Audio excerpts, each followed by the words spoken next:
The Elite versus Team AEW is officially happening at Anarchy in the Arena at Double or Nothing in Las Vegas. What's up, everybody? You're listening to Speak Now Pro Wrestling. It's your girl, Denise Salcedo, and I am joined by Righteous Reg. Reg, what is up?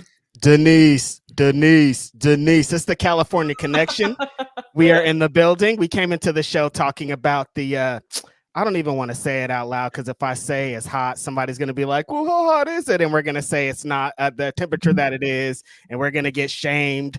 But we're having a warm one over here in California. You won't believe it. It's actually 69 degrees where I live. Oh, you know what? I was about to pull it up for a joke, and it went down to 68. Way to go. They just ruined the joke for me. Exactly. We almost had two bits in one. But yeah, if we say the temperature, Denise, then somebody's going to be like, it's this hot over here, or it's blah, blah, blah. And it's not going to compare to anybody. It's hotter inside the house. That's what it is. Yes, yeah. I was just saying right now to everybody here, I was like telling Reg, I am not going to turn on my light today because last night on NXT's post show, my AC is broken right now. So last night, oh my God, I think I lost 20 pounds sweating while doing my post show. And today, dude, my thighs were sticking to my chair.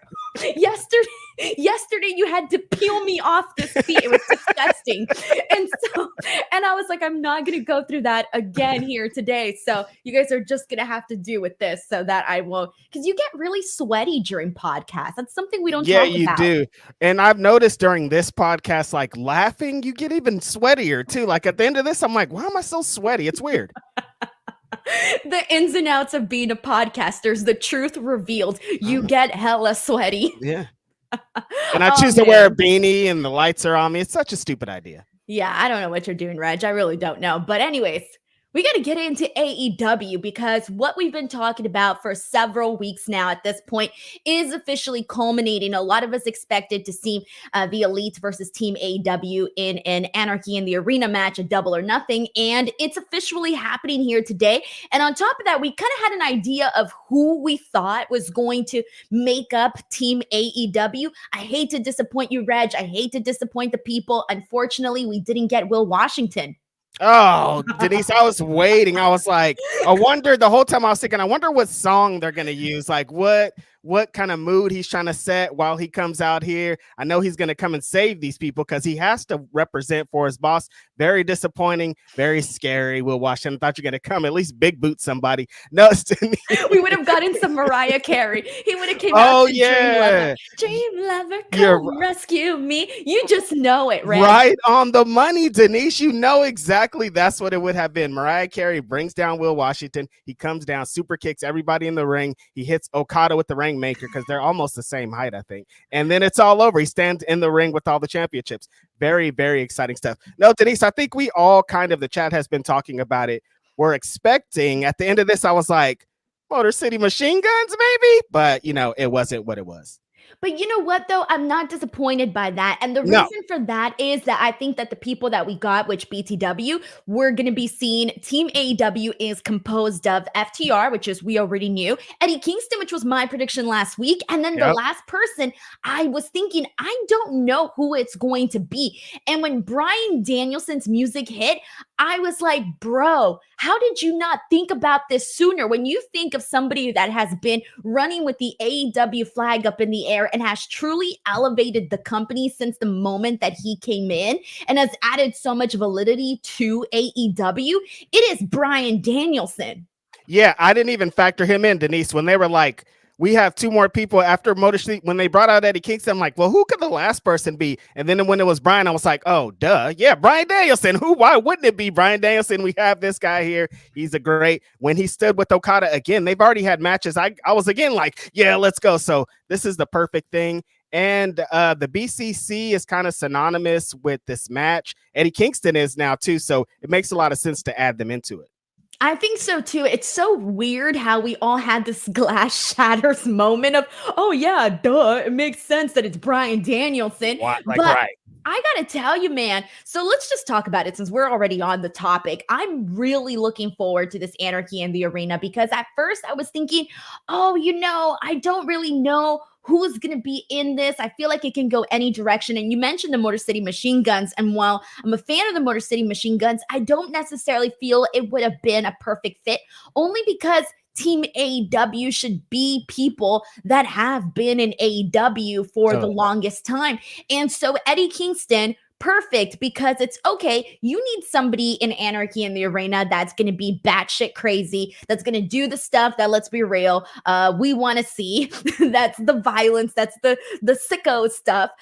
Eddie Kingston is going to bring that to the table. Right. And then Bryan Danielson, like you said, through the BCC has become synonymous with this matchup. So it all really fell in line. And I know a lot of people were probably expecting the Motor City Machine Guns, but this was definitely the better call and just makes more sense for the story overall. And I don't even know why we didn't think about Bryan. Yeah, why aren't we throwing his name out there? What's wrong with us? You bring up a really great point, Denise. That is exactly the thing. And now I'm thinking about it. The last time we seen Eddie Kingston, he's been telling this story of hating the Young Bucks and what they've become and how they're representing for the front of the company. And Bryan Danielson, there's all this kind of backstory of he's supposed to be this disciplinarian guy. He's on Twitter making jokes. And so for him to come and try to discipline the EVPs, it's like, oh yeah, that just makes so much sense. Like, how did we not think of this again? Wait, so technically, if we think about it, why isn't Bryan Danielson out here writing up some of, I mean, he could write up Okada. Okada's not an EVP. He could just came out with a notepad and he's just been like, fine. That would have probably been a better story, but the match is going to be great too. Can you imagine if it had the little paper and everything, rips it out, hands it over, almost like those, what is it, those hall pass, what are those? Hall monitors. Hall monitors. Yeah. There you go. The ones that like give you an infraction for literally everything. And he kind of looks like one, Denise. If we put like some little glasses on him, maybe like a little vest, like Bryan Danielson, the hall monitor, just passing out fines to everybody. Amazing stuff. No, I think, Denise, we've been at all of these Anarchy in the Arena matches at this point in Las Vegas, and what that match represents. It's always the most fun. There's music playing. Wrestlers are everywhere. Eddie Kingston's bringing out, trying to set somebody on fire. Like, this is just great. And adding these two is amazing. Everybody else in there is awesome too. We're forgetting about Jack Perry's there. Okada's there. Okada's going to be in his first Anarchy in the arena. So I'm really excited about this match. Yeah, all of the dynamics of everyone that's in it is going to be pretty freaking cool. Like you mentioned, Okada being in his first one, like that within itself is going to be exciting to see how Okada does in that element. And it makes me wonder, all right, what theme song are we playing? Because, you got to have the song. You got to have the music. You got to have something going. We don't have, who was it? They've done, who are the songs that they did last time? Wasn't it I think they did Moxley. Was Moxley last right? year? The Wild Thing. It was Wild Thing. Yeah. Mm-hmm. And then the other one was it Jericho song? I think it might have been Jericho. Yeah. Okay. So you got to do something with words, I feel, with a lot of really big energy. For the people in this match, I don't know any of the theme song that could just continuously play for a while that we'll continuously be interested in. The only one I can think of is Bryan's right now, based on what we have. He's, I don't know, out of all the options from those songs, from everybody's theme there. I know. I was gonna say I don't know what other options we've got. All right, fine. Do you not like Bryan Danielson's theme song? The one that he has? Yeah. I don't love it. I like it. It makes you feel like you're going to the club, which is kind of weird because that's not what Bryan Danielson doesn't struck me as a club guy. You're answering all the questions right here, Denise. I'm like, why is this Bryan Danielson song? Why am I dancing to Bryan Danielson coming out? He's about to kick someone's ass. I'm like at the club, like getting my groove on, and Bryan Danielson's coming down. Again, we're in the club dancing, and amazing wrestler's gonna come and tie people in pretzels. I don't know what's going on here. Okay, but it's still a good song. It may not fit his personality entirely, but it still hits. I like it. Oh, it's just, I think it's once the lyrics start. Once the lyrics, I'm like, this isn't Bryan. Like the intro, I feel it. But once the lyrics start, I'm like, this isn't him. This is weird. Just sitting there like Bryan Danielson, like, well, I don't understand what's happening right now. Like he's about to have a 5-star match. Why are we in here getting it? But I understand. Yeah, see, he's trying to get you in the mood for the 5-star match. But I'm looking forward to the Anarchy in the arena. I think it's going to be a good time. So now let's see what the people have to say. We got Sheldon Jackson here who sends in 5 DWO memberships. As always, thank you so much. We got Crazy 101 here who says, I know Reg loved when Shayna was there. That leather, Denise. Ooh-wee. I didn't even notice she was wearing leather. She wears black all the time. How could you even tell the difference? What you mean you didn't notice she was wearing leather? What were you looking at when the segment was happening? Clearly, I was looking another direction. Come on, sorry. Denise. I was like, as soon as I saw that leather, I was like, take me to school, lady. I don't know why leather in school, but yeah, she looked great, you guys. What kind of education did you have? I don't know why my mind went to leather in school, but let's just move on.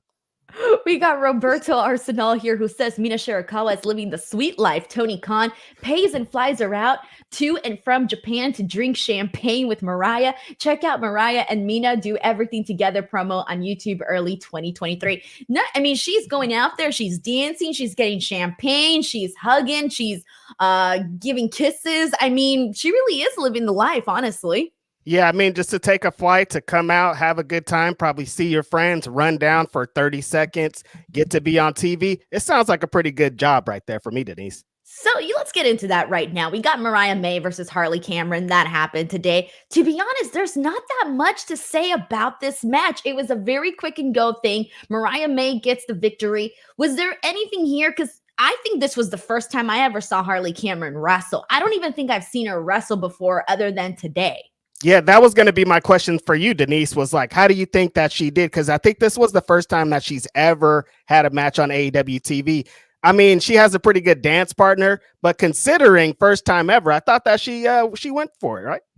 Sometimes when you see people that you don't get to see very often wrestle and that you don't really consider, one of the top female wrestlers on the show, because again, we hardly ever see her. She seems more like a character than a wrestler.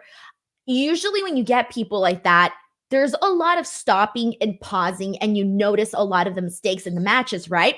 I'll tell you this much. I didn't pick up on any of that during this match here. And so that within itself is a pro. And I'm thinking, all right, Harley went in there, and there wasn't a moment where I was looking and feeling like I was watching someone in school learn how to wrestle. So I didn't feel that way. So congratulations. It was fine. It did all right. It passed the test. That's really funny, Denise. I watch matches just like that too. It's like, are you ready? Type deal. 1, 2. Like, it's like you could kind of see it, or they're like going through the spots in their head, and it's noticeable. It was not noticeable in this match at all. People in the chat are saying she wrestled on Dark. Denise didn't watch that. Yeah, I was gonna say, when the hell did I watch Dark? I don't think I watched Dark maybe like 2 times, and that was when I was actually there for the taping, and I showed up on accident because I was like, "Oh, we're doing AEW Dark. Oh shit! I'm just gonna sit here and eat." She said I showed up on accident. You know how many times that's happened to me, where I show up to the show and I'm like, "Oh, I'm ready. I'm here 40 minutes early," and I'm like, "Oh, we're getting to something that's pre-taped. All right, cool. What is this? Ring of Honor? AEW Dark? What are we taping right now?" Rampage. Showing up to a show you're supposed to go to on accident is so funny. No, but like I show up early just to sit there. You know what I'm saying? And then I show up and there's a match happening. I mean, you can watch the match, Denise. It's not like you don't have to just sit there. They're trying to entertain you while you're there. What I'm seeing, Reg. Snob. I'm sorry. I'm wrestling bougie, all right? I can't help it. I get it. I understand. Okay. Are you not there? Do you not consider? I think almost a lot of people are wrestling bougie. If people weren't wrestling bougie, we wouldn't be fighting all the time on Twitter. You ain't wrestling bougie because some of them shows you be covering. Yeah, but hey, everybody's got different things. You see what I mean? You see what I mean? You're being bougie. I just did it in that moment. Yes, you're being bougie about your wrestling taste, insulting my wrestling taste. I'm like, me? I could never. And then 5 seconds later, you watch the worst wrestling show of all time. You see what I mean? Everyone here, whether you like to admit it or not, are wrestling bougie. It's true. It's true, Denise. Yeah, you're right. Because honestly, if we wouldn't be fighting so much if we weren't. Yeah, so that's what I'm saying. There's times where, especially if you've been watching wrestling for a very long time, you pick up on things and you become a student of the game, right? And that's what I'm saying. Like sometimes certain matches will take you out of it if you can see the wheel spinning in that person's head. Totally. It's sometimes why like local indie wrestling shows, it's like, I gotta go, you guys. Like, I want to support and I'm there, but it's like if I could see the process, it kind of takes me out. And I don't want to judge anyone before they're in their form, you know? Right. But you know what though? Have you ever been to like a really shitty indie show? I would like those really, really low tier ones. They actually I end up having a good time with those. No, they're leaving me with some fun memories. If you just kind of like forget about what you do and who you are and what goes on in the world, and you're just there to have a great time, phenomenal. But if you're like judging things, Yeah, it's a different thing. Exactly. We got Taylor Cannon here, who's been a member of the DWO for 15 months, says, I feel like with a good build, Mox could be part of Team AEW. Well, it kind of looks like the ship sailed a little bit there, but yeah, he could have also been a person to be part of it. I feel like if he wasn't entangled in the IWGP championship, being the IWGP champion, he probably would have been in Bryan's place. And you're going to have to explain this one to me because this one's from Drake Rhymes with Fake. Yep, fake-ish. Drake says, Sonny Kiss's cousin had a yard sale with puppies all over. Did you see this? This is a real thing? I don't know what that means. Okay, I was hoping you knew what that meant. Sonny Kiss' cousin had a yard sale with puppies all over. It's a bar, but I don't know what that means. So I was going to say we just know who's Sonny Kiss's cousin. Like, do we know the cousin? I don't know, man. This one's hard. I don't know what we're talking about here. But if there really was a yard sale with a bunch of puppies, I think that's pretty fun. Is he being legit or is this supposed to be something else? I think we're probably just getting trolled. But if he's not, then like, let us know. I don't know what people are doing out there. Shit, go throw a freaking puppy giveaway. All right. Hamburger Helper says, hey, Denise, are you going to Double or Nothing? BTW, you're amazing. Thank you so much. And I will be at Double or Nothing. Reg and I are going to gamble $20. It's going to be great. Yeah. On our way to Vegas, we were just talking about being hot, and it's nothing compared to what we're about to experience later this month. Nah, dude. Why'd you remind me? I'm trying to prepare you, Denise. Is the effing worst when it comes to the weather. It's if you've never been to Las Vegas, it literally feels like you're putting your face in an oven, except you're walking your entire body. And then you go into the hotels and it's like negative 50 degrees in there with the AC is blasted, which I appreciate, by the way. Yeah, you get a cold, but yeah, you go outside and it feels like, oh my God, you want to scream because like the sun is just like beating your face down. It's terrible. And it's like some places it stinks too. So it's like hot and stinky. It's like, it's not. Oh, it's all over. I remember Double or Nothing. I think it was like 2 years ago. I decided to go for a walk and honestly, like it was hot, but it was not excruciating hot because by then it was already nighttime. It was like 8 o'clock. It was still hot though. I went for a walk for about like 40 minutes. I just walked the strip. By the time I got back to my hotel, I felt like death was knocking at my door, man, because I felt so exhausted from the heat and it stayed with me the whole weekend. I came back home and I was out the entire Monday. I think Monday and Tuesday, I was like that sick from Double or Nothing. And you don't even drink, Denise. Wow. Imagine all that plus you're drunk the whole time. And no, thanks. No, thanks. That's just torture. That's not even having fun. Yeah. We got Johnny here who says, whose theme song do you want to see played during Anarchy in the arena? That's something that we've touched on. I think at this point, AEW should run a poll. Do a poll. Pick 4 songs and let the fans vote. Yeah, because this is of the options we have available, I'm like, I don't know. We're going to have to like get a fans vote for this. Or what about Eddie Kingston's? What's the lyric again? The world is cold or something? No, it needs to be something like with lyrics. Like, Judas worked well because everybody knows the whole thing. And like, if it's mostly instrumental, it's not going to work the same. Yeah, but he's got like 2 lyrics in there, I think. He's got a couple lyrics in there. The world is cold. I don't know. I forget the song. Grapple Geekery says, was anyone else expecting it to be Motor City Machine Guns? And Reg, it looks like you were you expecting it? I was expecting it. For a second, I was like, Motor City Machine Guns, we're finally going to get it. But you explaining it earlier, I was like, yeah, them representing for Team AEW doesn't make sense. They haven't been in AEW.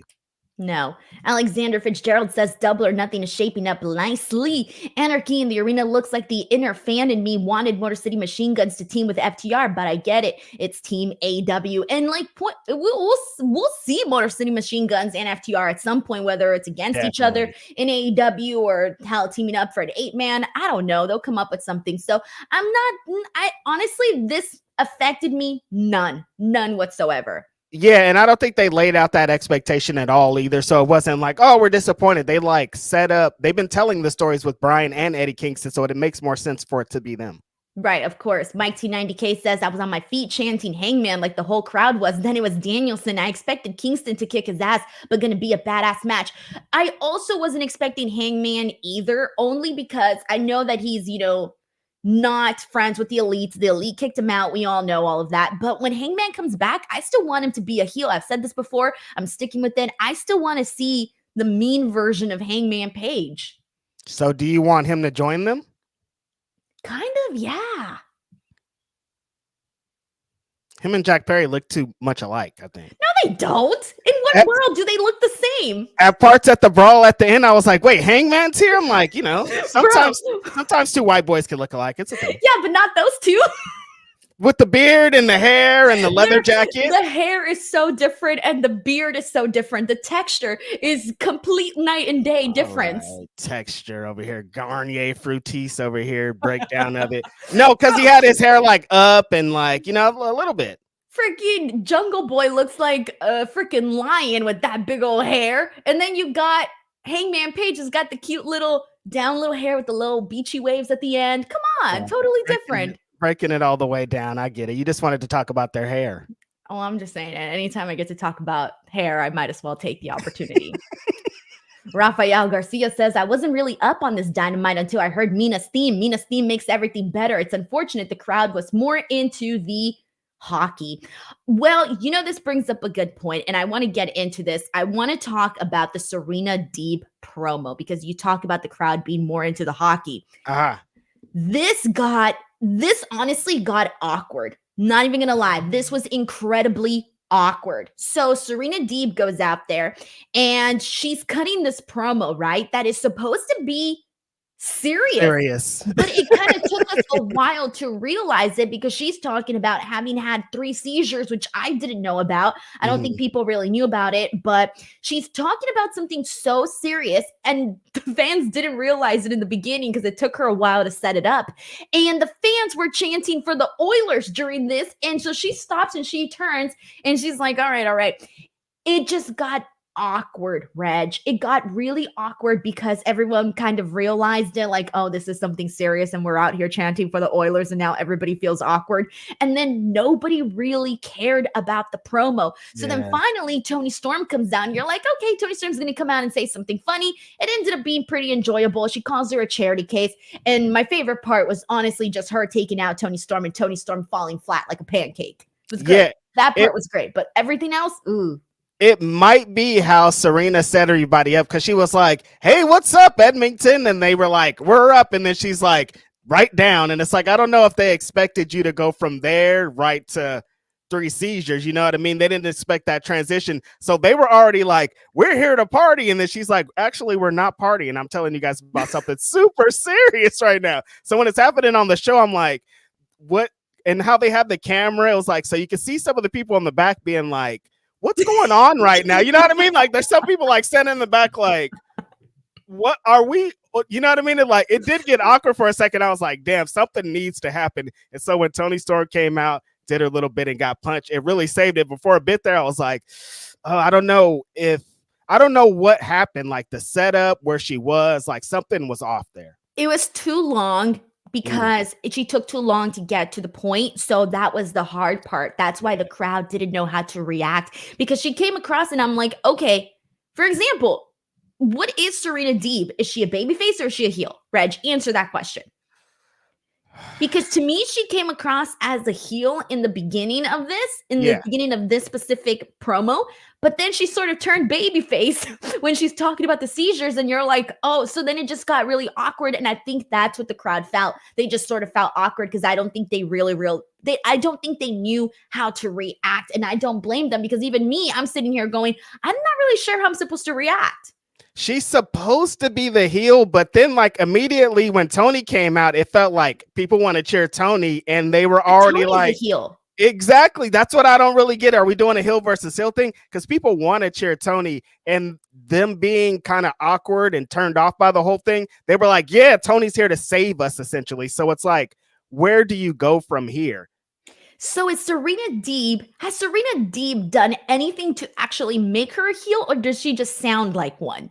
She just sounds like one. Anytime, right, I don't recall her doing anything heelish that I recall. Anytime you come as a wrestler and you're like, we need to get serious. I'm here to do this. That's different than this bullshit that they've been doing here. That's all like heel tendencies, even if you're not trying, even if that's not her intention. If you say like the shit that you like is whack, I'm here to do the real shit. That's always sounds like a heel. You know what I mean? Right. So I think that was where I was a little bit confused with this, but either way, they ended up saving it towards the end. And again, it was really just Toni Storm going out there and taking away some of that awkwardness. But this was just, this was not what I think that they had planned. I don't think they felt that it was going to turn out this way. And I just thought about that. What was that last week when they're at Daly's, Denise? And remember, she came out and she sat down, but the audio was screwed up. And I'm like, damn, she just keeps getting in these awkward situations. Yeah, but they replayed it though on Collision. Oh, did they? I'm like, did we ever find out what she said? They replayed it on Collision, and then she did a second backstage promo on Collision. So they made it up. They made up for it. They really did. All right. I hadn't caught up. I thought that was hilarious. And you're all talking shit to me because I didn't watch Dark. Reg, watch the product. You all, yeah, I'm gonna let you live today, Denise. I always get so much shit from you, from everybody in the chat for not watching Rampage, and now I feel like, you know what, I deserve it. I deserve my my moment here because you know what, I tuned in last week for 3 hours of AEW, both Collision and Rampage. I deserve my flowers for that. Stays home for one Saturday night, and look what happens. You went out afterwards. I bet you did. No, I don't go out, Reg. Do I look like the kind of person that goes out? Out is like going to get dinner at Whole Foods. Dude, I eat dinner at 3. What are you talking about? What the hell am I going lady, Denise? What the hell am I going to be doing getting dinner after Rampage, bro? That's my nap time already. Dude, it's like 8 p.m., Denise. Stop. Yeah, you know what I do immediately after these shows? I take a shower and I do my beauty routine, okay? Oh, and then I call it a night, and I play my little games and I watch my little shows, and that's it. Okay, I don't go out it a to night. BJ's. I don't go out to BJ's. She couldn't even think of like a cool place to go to. BJ's is cool. Isn't BJ's cool? Bro, every time I drive past BJ's, there's a big ass line to go inside. And when I go in, there's young people, okay? Working there, yeah. BJ's is cool. That's what I was really hoping. I'm like, I hope there's a bunch of people that don't know what that restaurant is, and they're just like, what is she talking about? BJ's, you know? BJ's is everywhere, right? Yeah. Well, my friends, since we're on the topic of BJ's, well, now's the time. Get Blue Chew, promo code Denise. Are you jobbing out in bed? Do you have dreams of main eventing in the sack? Well, have no fear. Blue Chew is here to help you become the champ. Soon you'll make your babyface comeback and get the finish. Blue Chew is the place to go for chewable versions of sildenafil, tadalafil, vardenafil. These ingredients help men achieve stronger, harder, and longer lasting erections for sexual activity. Woo! The chewable tablets help fight off all forms of ED, which can include performance anxiety and maintaining an erection long enough for sex. A Blue Chew subscription includes a free online consultation, 24/7 medical support, a prescription for chewable, sildenafil, tadalafil, vardenafil, if approved, and discreet delivery straight to your door every month, all from the comfort of your own home at affordable prices. No more in-person doctor visits, no more waiting for appointments, and best of all, no more awkwardness. So what are you waiting for? Head on over to the description box of this video and click on the link and make sure to use the promo code Denise. What's up? BJ's everywhere, baby. I can't. Oh, man. Promo code Denise. Get you some Blue Chew. Yeah, you guys have to know about BJ's. They got the Bazooki, the big cookie. Like if you heard of Bazooki, that's where they do that. You know, I don't know why BJ's was on the top of my mind because I just went this weekend, actually. On the top of my mind. Yeah. I went. Okay. You said it. I don't know. Me and my husband, we shared a Pazookie. Yeah, at we BJ's. Really did, though. At BJ's. You and your husband. Okay, we should probably move on. Look. I was trying to move on. That's why I played an ad. All right, let's get BB in here. We got BB says, I'm living for Kendrick and Drake references in wrestling. Who did it better, CM Punk on Monday or Swerve tonight? I'm going to say Swerve tonight because I missed CM Punk's on Monday. Which one was it on Monday that he said? He said when he was like, he hates the way that I walk, he hates the way that I talk, he hates the way that I talk. Okay. Yeah, that was a part of it. But yeah, I think Swerve's is he blended it very nicely. I think CM Punk blended it more nicely to the point where you didn't realize that it was totally a Kendrick Drake thing. Exactly. CM Punk likes to, that's usually how he works his promos in, is he does subliminal shots. You have to like be in the know, which is why his is dope. But I think Swerve just like being out there is a little bit. Because he flat out said it though. Exactly. He flat out said, like, I'm going to beat you the way that Kendrick beat Drake. And Punk is not a part of the culture also is the thing. So there you go. We got Mike T90K who says, play Cry Me a River during the match. Could you imagine? Dun, dun, dun, dun, dun, dun, dun, dun. Everybody's punching. Dun, dun, dun. That'd be pretty good, huh?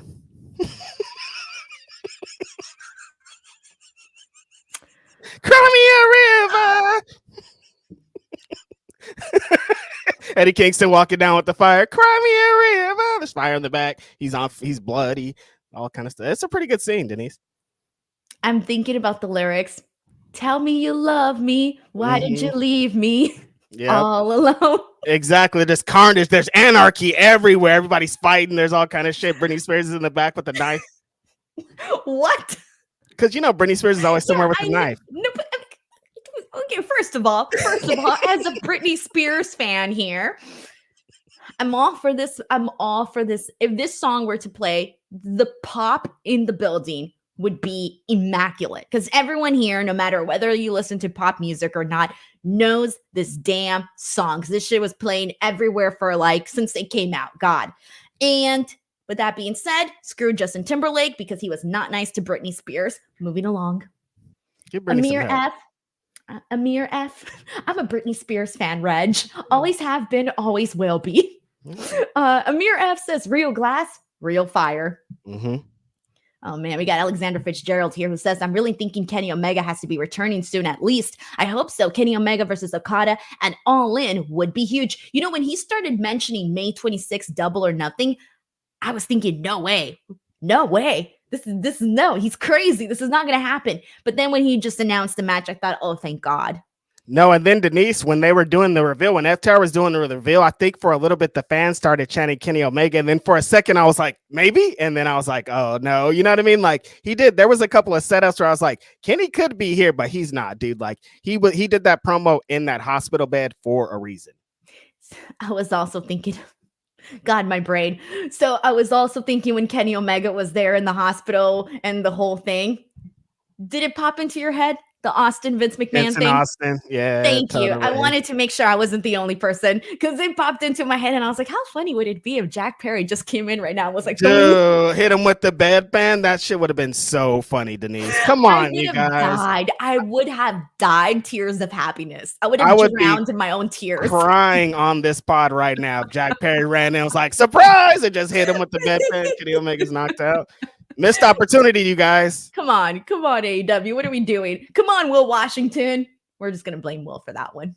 How sad. All right, Chris Ludek says, I think the Elite need to be Team AEW to establish them as a top heel faction and continue the abuse of power angle and the Bucks are doing. Okay, so Chris wants the Elite to beat Team AEW.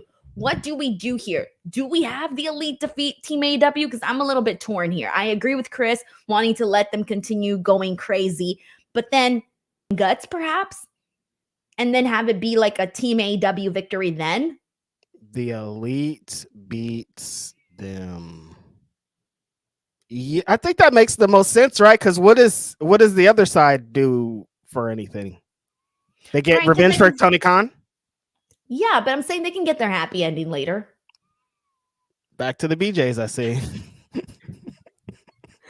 I think the Elite needs to win at Anarchy in the Arena. You can't have freaking Okada coming in here, joining the Elite, making it a big old deal that he's a heel and everything. You can't have the Elite just take over, Jack Perry take out the boss, and then for them to do all of this stuff, get all their ducks in a row, for them to be completely wiped out at Anarchy in the Arena. No. Yeah, it would. Yeah, I think the Elite, this makes more sense for the Hills to kind of go over with the match type and how they could get over on the baby faces. The Elite's probably going to go over.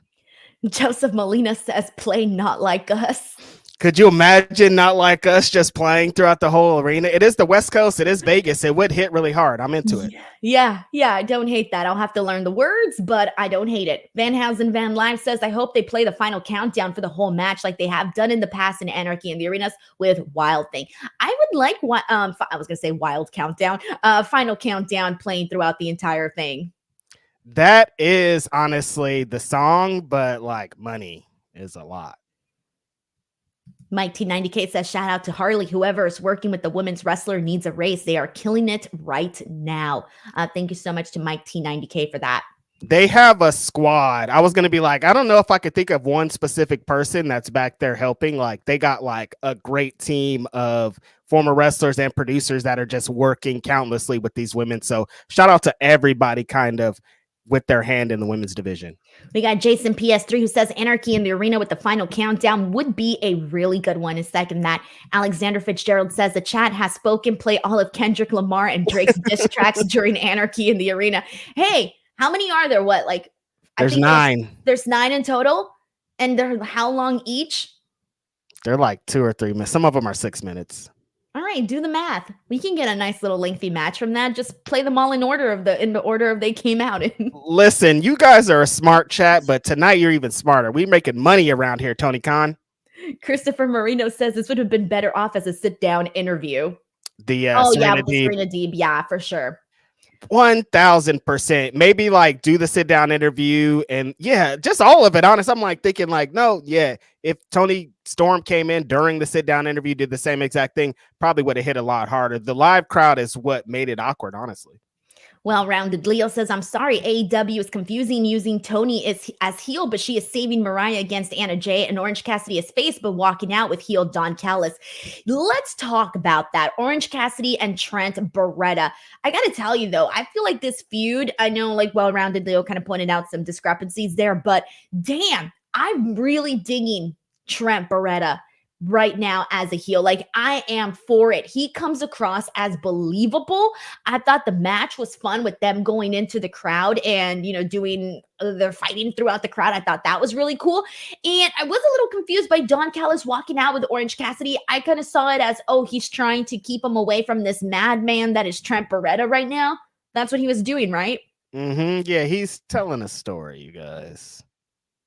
How'd you feel about this matchup? How do you feel about the story? I like this a lot. I think Trent Beretta being like an old school, like I don't have any redeeming qualities type heel of like everything I do is so you guys really hate me. I'm going to beat up your favorite guy. I'm going to call my ex-best friend a shitty person. Like all the things, not trying to get like, I'm a cool guy. Like, no, I hate all these motherfuckers. It's all about me now. I really like the direction of that. And I thought the match was fun. Orange Cassidy has had so many just great one-on-one, no frills about it matches, but the added element of them being able to go outside, that thing on the guardrail where Trent does in the ring where he's standing up there and they whip him down, and he did that was a 6 spot right there. But yeah, I think this is some really good angles, and adding Don Callis in there. At first I was like, I don't know, but every time Don Callis comes out and the heat that he gets from the fans, I'm like, oh, I understand every time he's in a story. Yeah, no, I'm signing off on this because I had a really good time with what they're doing. I have been waiting for the longest time for them to do something with Trent, and I feel like this is finally the moment. And I feel like if they keep going this direction, if they really use Don Callis and the heat that he gets, and that rubs off on Trent Beretta, because I think we're off to a really good start already. I do think that Trent could get himself to the main event picture with this story alone. And it's been a while since I think it's, when's the last, I'm trying to think, when's the last time you really saw a guy that has sort of been in AEW in the same spot? Look at Swerve. He got his moment to go up he's probably the last one who did it, where he was in one spot on the AEW roster. He wasn't in the main event scene, and then had the one feud that catapulted him to the main event picture.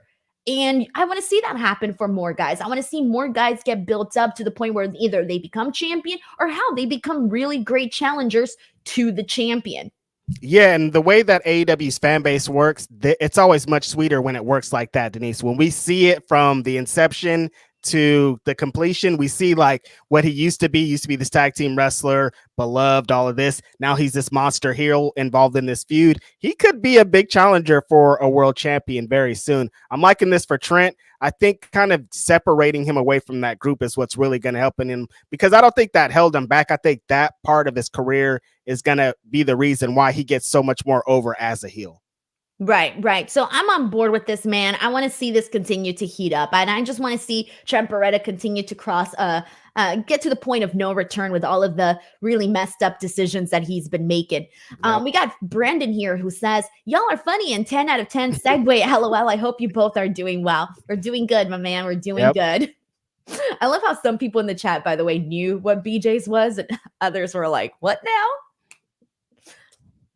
We got Drake rhymes with fake. Yep, fake, as Drake says. What do y'all think about the Heinz ketchup packet versus the red face Kool-Aid man? Main event. I got thirsty. What? Another mystery of bar. Okay, so he's obviously talking about Adam Copeland versus Brody King. And okay, is it just me? Or did you notice how differently Brody King bleeds compared to other guys? This is weird. It's a texture thing again. I think that's kind of what Drake Rhymes with Fake is talking about here. Is it like, because like as soon as you saw Brody King's head, it was like, wait, that looks different. You know, it looks different than usually when somebody has gets busted open. And I was worried for a little bit there, Denise. I'm going to be honest with you. Why were you worried? Because it looks different. It looks like, well, what's wrong with his blood, man? Somebody help this man. Take him to the hospital. Why were you worried? What do you mean? You saw it? I did see it. It was weird because usually the way that blood comes out, it's like messy, you know, it's all in blotches, and some parts are, you know, thick and some parts are not. And it's more like a splatter. Versus him, it looked like he put his face in a bucket of blood, and it just all came out so smooth around his face. And I'm like, that looks weird. It looked really, really weird. And I'm not gonna lie to you, it stuck with me the rest of the match. The rest of the match, I was thinking about it. And I'll be real with you, this whole time I was thinking, wow, I wasn't expecting them to go all out for Adam Copeland versus Brody King the way that they did. Like, they really made this feel like a big time main event. On paper, I didn't really think it was going to be what it turned out to be. So kudos to them. And I respect, you know, what Adam Copeland's been doing the last couple of months now. Going out there, and he's really changed my opinion on this Cope Open, because the way that it started, I wasn't feeling it. It wasn't hot. I almost felt like it was like a chore to watch. And now we're getting something totally different. Now we're getting these fun match with these very different opponents. Like, he's got range, man, and all of the different people he's been facing. Yeah, I was excited about this match because I'm a big Brody King fan. California, you know what time it is. I knew that their styles were going to mesh well. And given that they were given the no disqualification thing, I knew that was going to work out. The spear through the apron on the table, very great stuff. I think that Brody King's such a big brooding force that he's such a villain for everybody. I don't know why he's not in the main event scene. Like, he could be a big main event villain for any competitor at any moment. And I'm hoping that he gets more moments like this. But yeah, just like you're saying about Cope, Denise, these open matches have been so great, so different. He doesn't feel like the guy we've been seeing for the last some odd 25 years. He feels like a new wrestler. He feels like he's trying different stuff. The matches are spaced differently. He feels like a different person. And it's great that he's in there with such a diverse roster of guys, and having the championship involved, I think, makes it even better. This is great. That's what we wanted to see, right? Because when Adam Copeland first came into AEW, we were seeing nothing different. And now it feels like, okay, we're getting AEW's version of Adam Copeland. Exactly. And I think that's at the end of the day what we wanted to see. Of course, we still want to see Adam Copeland, who he is and who we've known for all of these years, because so many of us grew up with him, honestly. And I mean, it depends on your age, right? But, a lot of people grew up watching him and whatnot. So you got this version of him that you've known for such a long time. And now we're really starting to see him mix it up here in AEW. So this was good. That spear that you mentioned through the table, clean, and looked even better because Brody, he's a big husky dude. He's a meaty dude. And so that I loved that spot. But yeah, it was a very messy, bloody match. We got Amir F who says final countdown if TK is paying for it again. Again, guys, TK has money. If he wants to pay for it, he can. But I think for future rights and broadcasting that match, it doesn't make sense to pay for this expensive song that you're never going to be able to pay again. So we could probably forget about final countdown. I feel you. All right. Alexander Fitzgerald says Hangman interferes to help the Elite. I wouldn't hate it. I'd pop. I like it. Yeah, I'm not mad at it. All right, we got Crazy 101 who says Elite win and then attack AEW and Motor City Machine Guns debut. You like that? I like that a lot. You don't think it's a little too much? What do you mean? Just a lot happening? That's the point. All right. Okay, fine. BJF says, I believe in Joe Hendry throughout Anarchy in the Arena. That would be a very exciting day for TNA wrestling. I'm saying TNA would be like, we finally made it. But man, Joe Hendry is really over. I've been hearing his name everywhere for the last 2 weeks. It's crazy. Good for him, man. I like his songs. We got Rounded Leah who says that swerve attack was so obvious. So let's talk about that because we haven't gotten into that portion of it. We had this confrontation between Swerve and Christian Cage. We talked a little bit about some of the mentions about the Kendrick Drake thing that Swerve threw out at Christian Cage. And to be honest, I didn't hear anything Christian was saying because everybody was chanting for the Oilers. So whatever, Christian Cage had some words, but Swerve brought out the Mogul Embassy and they ended up turning on him. And you know what we got now? You know what we got? We got Brian Cage out here working for Christian Cage from the looks of it. Oh, we caged up. We got two cages together. That is some kind of vortex of life, and something crazy is going to happen based off of this. Ever since these two came into this company together, Denise, people have been wanting this double cage off. I don't know if I was expecting this. Like, you saying it's so obvious, like, yeah, you could kind of see them telegraphing it as it was playing out. But I didn't know where I kind of stood with this as Swerve kind of transitioned and becoming a babyface, became world champion. There was this thing when he got attacked just last week. People were like, well, where's the Mogul Embassy? This doesn't make sense. Why didn't he get saved? So I was like, well, where's it going to stand? Because it doesn't really make sense as a babyface to have those heel guys behind him. And turning them babyface doesn't make a lot of sense either. So I kind of saw this coming. I thought it was a really good way to kind of get them away from him. And I thought the attack was great. That double T gimmick power bomb thing through the announce table. Great work. The reason why it's hitting for me is that now you've stacked the odds against Swerve a lot more, right? Exactly. Now he's going up against how many guys? You got 3 in the Mogul Embassy, Christian Cage, Nick Wayne, Kill Switch. We're going to throw Shayna in there because she's taller than he is. So that's 7 people. Am I missing anybody? 7 people. Swerve against 7 people. So I feel like, well, obviously, when he overcomes all of these odds, it's just going to help continue elevate him as champion. So I like the idea of Brian Cage being the one to do it too. So I thought that this all really hit. And how do I say this? I was sort of not really interested in Swerve with the Mogul Embassy as much. I think we went so long without really seeing them as a unit that I almost felt like it was forgotten to the point where it didn't really feel needed. So I prefer them as an opposition to Swerve versus, all of them in an alliance. Yeah, it got a little mixed up as they became like Ring of Honor tag champs. There was all this going on. Brian Cage was a single wrestler. They didn't have him as a unit. As most of Swerve's feud with Hangman and Samoa Joe played out, they weren't really like that present. And him becoming world champion, they weren't really present at all. So this makes sense for him to be on his own by himself. Somebody was asking where Prince Nana is. I think for the story of him saying, Christian, meet me next week, I'm going to have somebody. Having Prince Nana out there wouldn't have made a lot of sense. And you would have just got Prince Nana beat up. And I don't think you want that.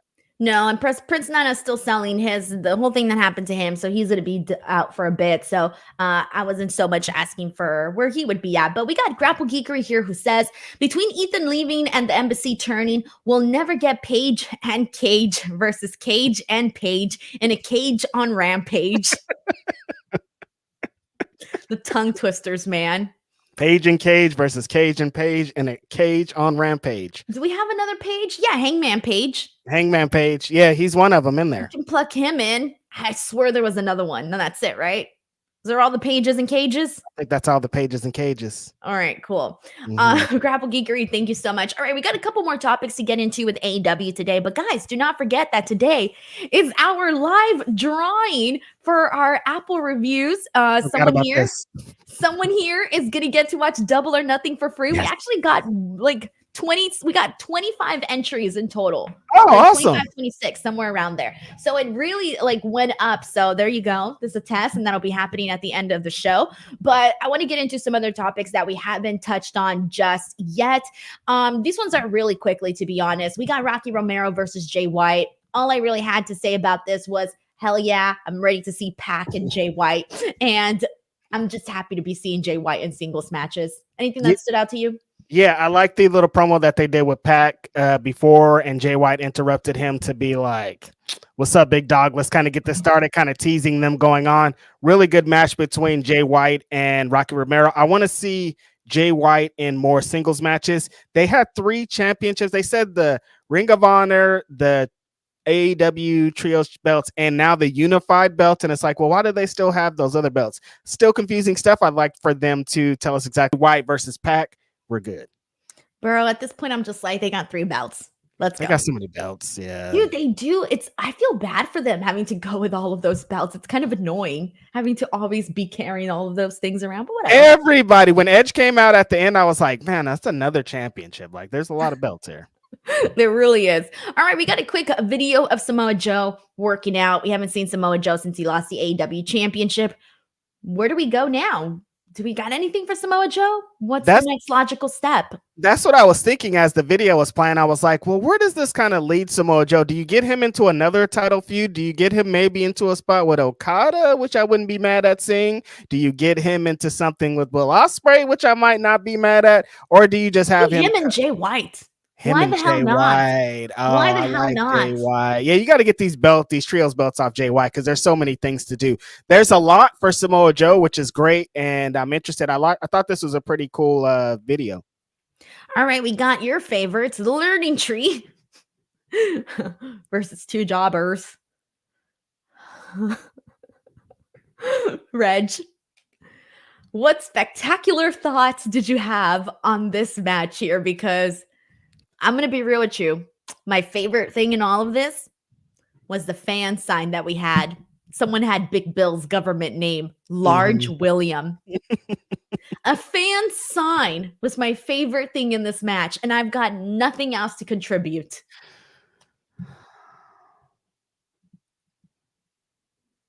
Reg has got nothing to contribute. Dude, what do we do? What do we do? Honestly, at this point, what do we do? Oh, I like the Mojibari. He's really cool. He was on the BW 500, and the bump that he took off the choke slam, good stuff. All right, there we go. We found something good there. Do people know they're supposed to boo this character, by the way? Because there was a lot of people that were clapping. Like, more than usual. Did you notice that? Or am I crazy? I didn't want to... I don't want to say they're in on the bit, but something Jericho's thing is working. Not on everybody, but it's working on certain people. Yeah, because he's being like, the thank you. And there are people that are like, yeah, okay, we get it. And I'm like, guys, we're supposed to be booing this man. I mean, they are in Canada. They're making good points in the chat. All right, thanks. That's I just forget that. Okay, fine. But I was like, where were the boos? We're supposed to boo this character. What are we doing here? Everybody's like, Canada. Nobody likes him. They only like him in Canada.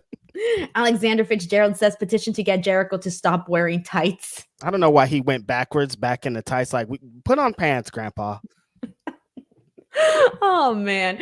All right. That's it. That's what we got for the show. We did all the things. We talked about Dynamite. We got it all in here. We'll be back each and every single Wednesday to talk about some AEW, but it's time for the live raffle. By the way, this was the only thing I could find to put it in, a SummerSlam hat. They gave this to me for free, so I've had it here just chilling. And I was the Willow and Mercedes Moné stuff. We're forgetting that. Oh, sorry. I didn't write it down because it happened at the end. Mm-hmm. Damn, I was already ready to do this freaking. Wow, Denise. Come on. There's a big match happening here. Okay, what is there new to say? We've talked about it. Mercedes is wrestling Willow. Mercedes is going to win. This is going to be a good match. She cut a fun promo today at the end of the show. What do we have that we haven't discussed already? Nothing. I just wanted to hear you say that. You see what I'm saying? It wasn't like anything groundbreaking happened today. I knew you were going to get into this bit, so I was like, let's do that. Wait, how'd you know? I just knew. I knew what you were going to say because, like, what really do we have to say new on it? Yeah, I was gonna say I don't got anything new that we've already spoken about. We've covered this. We've covered it until they give us something super explosive with these promos. There's not really anything else to add. They have to have at least one physical altercation before this match happens. Like one, like we're fighting. We see what Mercedes can do before we get there. There can't be all of this up into the show. Right. And that was it. I was trying to think if Mercedes said anything that really stood out to me. No, she doubted herself for a second, but it was not really a real doubt. She was just playing us. See, there was nothing to add. All right, let's do this, guys. Let's get to the dang giveaway. So first and foremost, thank you so much to everybody that entered, that went to Apple Podcasts to leave a review on this pod. We got so many nice ones. A lot of people put you over too, Reg. So shout out. A lot of people really enjoyed the show. And I appreciate everyone who took the time to do it. And this was a test. This was a test, and I didn't know how many people were going to go and leave a review. So I'm thinking about doing this again next month because I feel like we got a pretty good amount of new reviews on the podcast page. So thank you guys so much for doing so. And let's do this. So here we go. We got everybody who put their review in from the moment that I announced it was included into this giveaway. And again, this person will get to watch Double or Nothing for free. So here we go. I'm so excited. For the free. All right, here we go. The winner is VG_time. Congratulations to VG_time. Let's go. Please, I'm pretty sure this is your username, but I'm going to go and find you.